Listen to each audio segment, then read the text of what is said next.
Thank you for that. And tomorrow, Clinton and her key surrogates will be fanning out across the Rust Belt states for multiple Labor Day events. This after a month of low visibility from the Democratic nominee. The Clinton campaign facing criticism, in fact, for the lack of access given to the press as she traveled to a number of high-profile dollar fundraisers this month.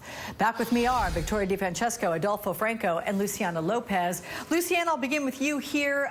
Let's listen to what Tim Kaine said today in response to a question about press access. She's had hundreds of interviews in the last year, and I got to push back on the notion that she hasn't done a press conference. She gave a speech to the National Association of Black Journalists within the last month, where there were also journalists, Hispanic journalists there, and she did a press conference there. And members of mainstream media outlets, television networks, asked her questions during that press conference. Okay, so besides that one event there, is that enough of a defense? No. Unequivocally, right. No. For one thing, it wasn't a real press conference. And I would note that members of NABJ and also the National Association of Hispanic Journalists include a number of people who aren't journalists and who are part of those associations. And that's also not the same thing as doing a presser with her traveling press corps, the people who know her, who have been following her every day, who've been schlepping to the events back and forth, who've seen her stump speech and can practically give it by heart. It's not the same thing at all. It is not a defense. How about this, though? And this is to you, Luciana. She does give a lot of one-on-one interviews. Is that enough? No, also no. You'll notice a lot of those one-on-one interviews tend to be with local news outlets. That's wonderful. Local news outlets are the bedrock of American journalism, and I salute them. But again, it is not the same thing as talking to the press corps who follows you all the time. And it's only one part of American journalism. There's a whole range of journalists out there. They're her traveling press corps. There are the people who do investigative, in-depth reports. If you're only talking and cherry-picking a very small slice of that broad view of American journalism to talk to, that is not the same thing. Okay. The New York Times is writing today about the high-dollar fundraisers that Clinton has frequented, and here's a quote.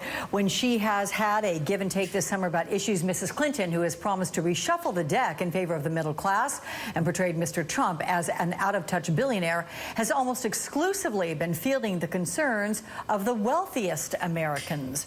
Victoria, the Clinton campaign has its biggest fundraising month just this last month in August, but the optics of this can also feed into this narrative that she is not focused on the people she's campaigning to help, the middle class. What do you say?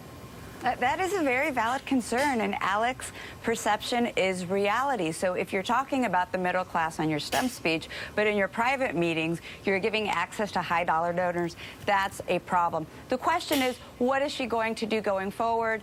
We know that tomorrow she's going to be fanning out across the Rust Belt, as you said, but is she going to be talking to these voters? Is she going to be changing the allotment of her time and spending time in those cafes, spending time at the kitchen tables of those families who are trying to figure out how they're going to make ends meet?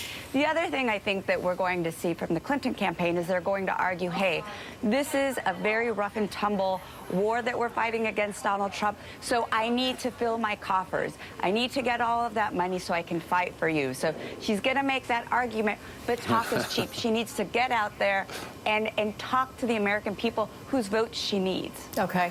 On Meet the Press today, Senator Sanders explained how he would advise Clinton when it comes to her family's foundation. Let's listen to that. Well, I would certainly suggest that as President of the United States, she should cease all operations, all contact with the Clinton Foundation. Does that mean shutting it down or just not being involved? Can you truly have at the very least, she should, at the very least, she should not be involved. So, Adolfo, look, Trump has run into some issues with his own foundation, including the IRS fine over a political donation to the Florida Attorney General, who was considering an investigation into Trump University. So can he effectively mount any sort of an attack here on this issue at the debates? Well, I think there's a difference, and that is the questions about the foundation. There's undue influence when she was Secretary of State, and that others were influential in either getting favors from the government or possibly even changing policy. So that I think therein is the big difference. I really believe that the Clinton campaign has made a calculation here that they are going to run out the clock. She has the absolute advantage. We were in the previous panel saying about how Donald Trump could possibly win. It's still stacked against him because of his own doing. So she's the likely winner of this election. To have a press conference and the time she's held press conferences has created more problems than answers. And the one-on-one interview with a serious journalist, Chris Wallace, of course, created a huge controversy when she contradicted the FBI director. So this is the strategy. Why it's a risky strategy is because it continues to cast doubt that she's hiding something. She's unwilling to face the American people. And lastly, if she goes into a debate not having a press conference to be asked these tough questions by journalists on national television, and she fumbles, I think a perception will be created by a huge audience that I think could possibly, if it's serious enough, cause her serious damage. All right, guys, I'm going to ask you one question. I need a quick answer from each of you, and that is, when asked about the upcoming debates, David Plouffe was telling the New York Times today, the quote, the key moment is going to be that first debate. Trump will be viewed as a distinct underdog, which could be dangerous. You have to make sure you dominate the first debate. So what do both candidates need to do? I'll go just in order with the pictures here. Victoria, you first. She needs to dominate, but at the same time, she can't play into the stereotype of women being bossy and another B word.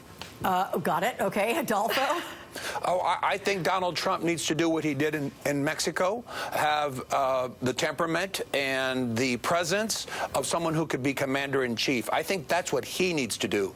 If he does that, I think he will come out possibly the winner of the debate. Okay. And last word to you, Luciana? I think Trump needs to avoid looking like a bully when he's on a stage one-on-one with Hillary Clinton.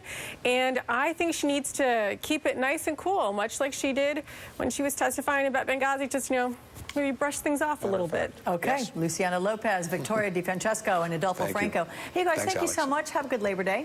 Thank you.